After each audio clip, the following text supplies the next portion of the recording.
Hi everyone, my name is Marie Benner-Rhoades and I am here with one of our children's read-alouds. Just about a week ago, Supreme Court Justice Ruth Bader Ginsburg died after a very, very long career on the court. And so today we're going to read a story about her life. And a question I want to ask you all to think about as you listen to the story is, what is something that you said no to because you knew that it was wrong? So what is something you've said no to because you know that it is wrong? The book is called Dissent, and it's Ruth Bader Ginsburg Makes Her Mark, and it is by Debbie Levy and illustrated by Elizabeth Badley.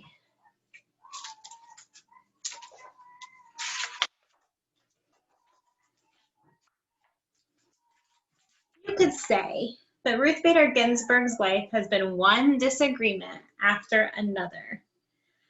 Disagreement with creaky old ideas, with unfairness, with inequality.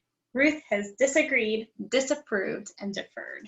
She has objected. She has resisted. She has dissented. Disagreeable? No. Determined? Yes. This is how Ruth Bader Ginsburg changed her life and ours. In 1940, little Ruth's Neighborhood was vibrant with immigrants, people from Italy, Ireland, England, Poland, and Germany, Jews from Russia, like Ruth's father, Nathan Bader, people from different cultures with different holidays, foods, and traditions.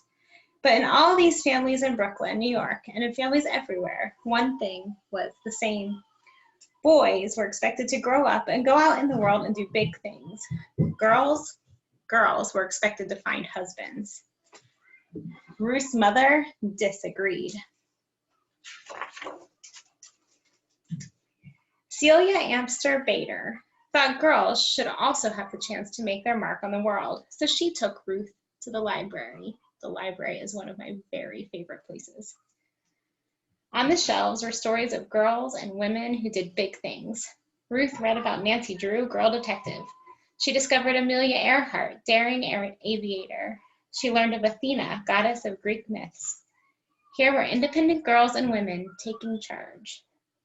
Ruth read her way into this world. Around her, the sweet scent of books blended with savory aromas from the Chinese restaurant downstairs.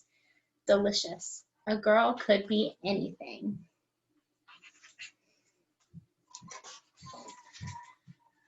Sometimes Ruth and her parents took car trips out of the crowded city. As they drove past an hotel in Pennsylvania, Ruth saw a sign, "No dogs or Jews allowed."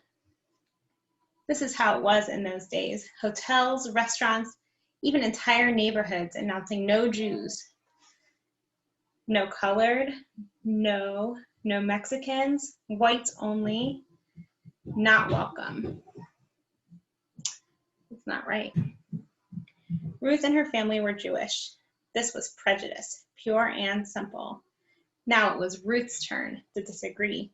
She disagreed by never forgetting how it felt to read such words. She never forgot the sting of prejudice. In elementary school, Ruth was excellent in some classes and less excellent in others. Her favorites were English, history, and gym. In those, she did well. But then there was handwriting. Ruth was left-handed, and back then, teachers told left-handers that they should learn how to write with their right hands. Ruth's right-handed penmanship was so bad, she earned a D in penmanship, and she cried. Then she protested. Ruth protested by writing with her left hand from that day forward, and it turned out that she had quite nice handwriting. Ruth also had a little problem with sewing and cooking. These were her least favorite classes, but girls had to take them. Boys took shop, where they worked with saws and other tools. Ruth objected. She wanted to take shop. She wanted to handle a saw. She didn't get what she wanted.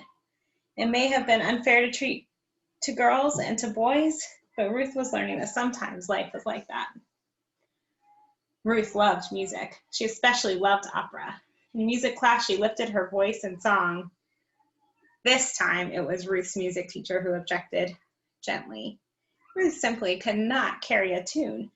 The teacher asked Ruth not to sing out loud in the chorus. Ruth kept on singing, in the shower and in her dreams. She continued to adore opera, too. By the time Ruth was in high school, friends and teachers knew her as an outstanding student, a baton twirler, cello player, and newspaper editor. As graduation approached, Ruth was chosen to make a speech at the ceremony, but she had been keeping a big secret. Her mother was terribly sick. The day before graduation, Celia Bader died. There was no agreeing with this. There was no disagreeing. This simply was. Ruth did not go to her graduation. She did not give her speech. Still, Ruth knew what her mother wanted. 3 months later, she left home to attend college. Not many girls went to college in the 1950s. Ruth made friends, but she also met girls who excluded Jews from their clubs. She met boys who thought girls should be looking for husbands. And then she met Martin Ginsburg. Marty was tall and funny. Ruth was small and serious. Marty could make her laugh. They fell in love and hatched a plan. After college, they would both go to law school. Lawyers, Ruth had learned, could fight unfairness and prejudice in courts. People thought it was a fine idea for Marty to attend school. They didn't think Ruth should go. A lady lawyer?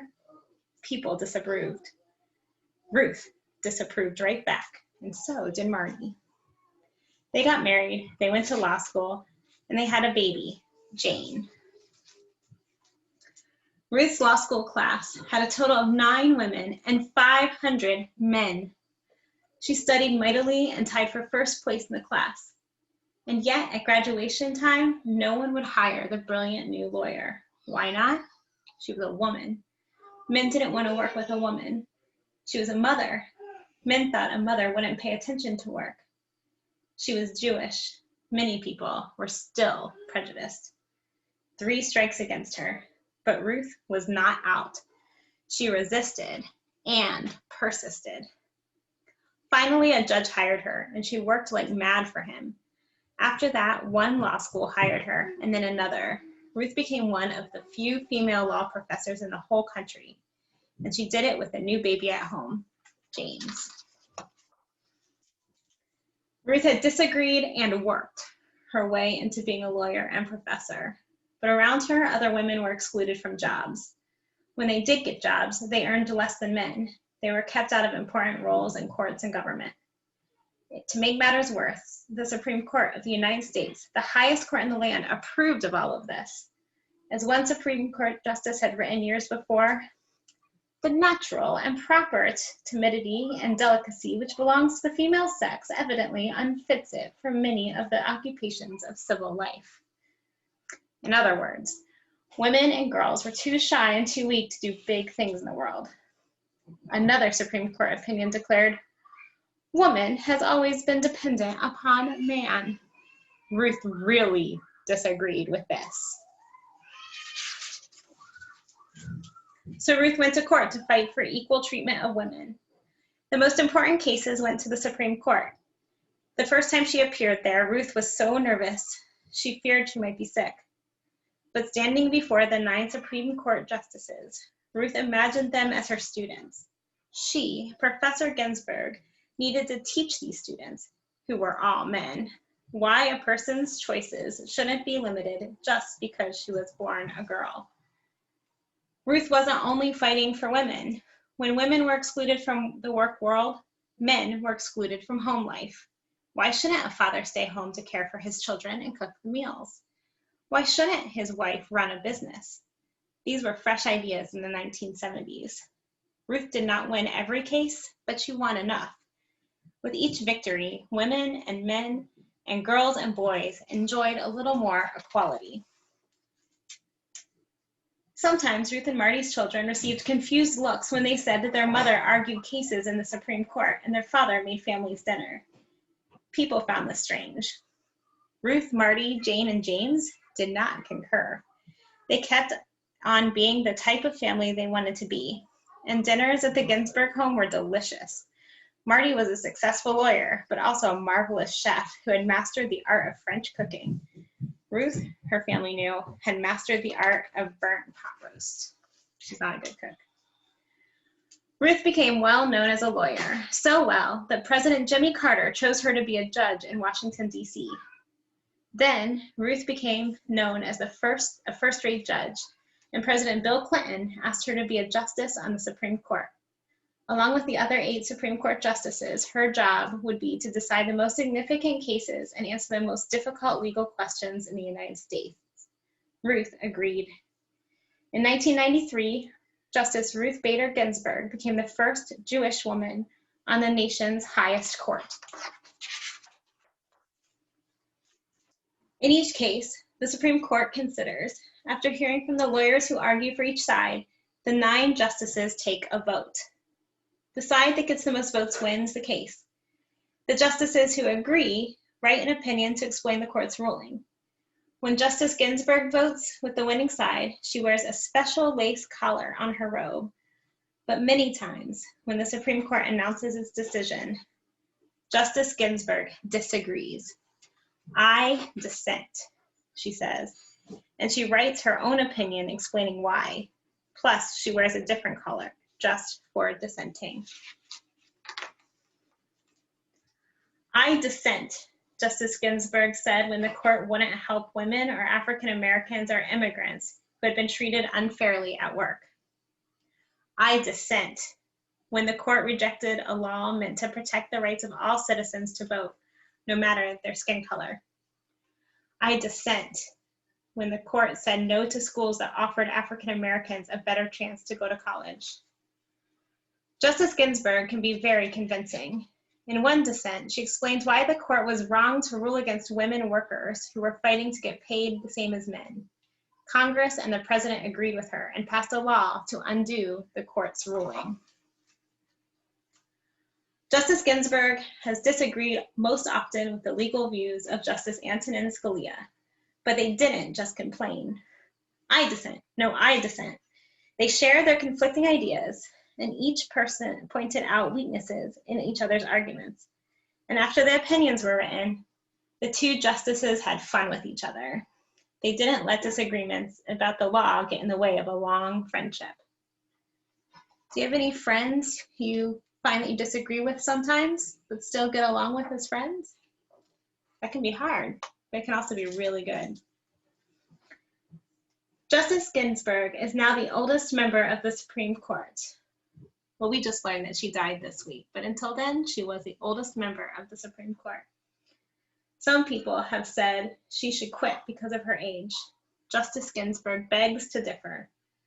She works as hard as ever. She exercises in the gym. She never misses a day in court. She attends the opera, gives speeches, and travels. Many have cheered Justice Ginsburg for her persistence and independence. They've called her a rock star, a queen, a goddess, and a hero. Of course, Ruth Bader Ginsburg isn't a rock star, a queen, or a goddess. To many, she is a hero. She made change happen, and she changed minds. She cleared a path for people to follow in her footsteps. Girls in college, women in law school, and everyone who wants to be treated without prejudice.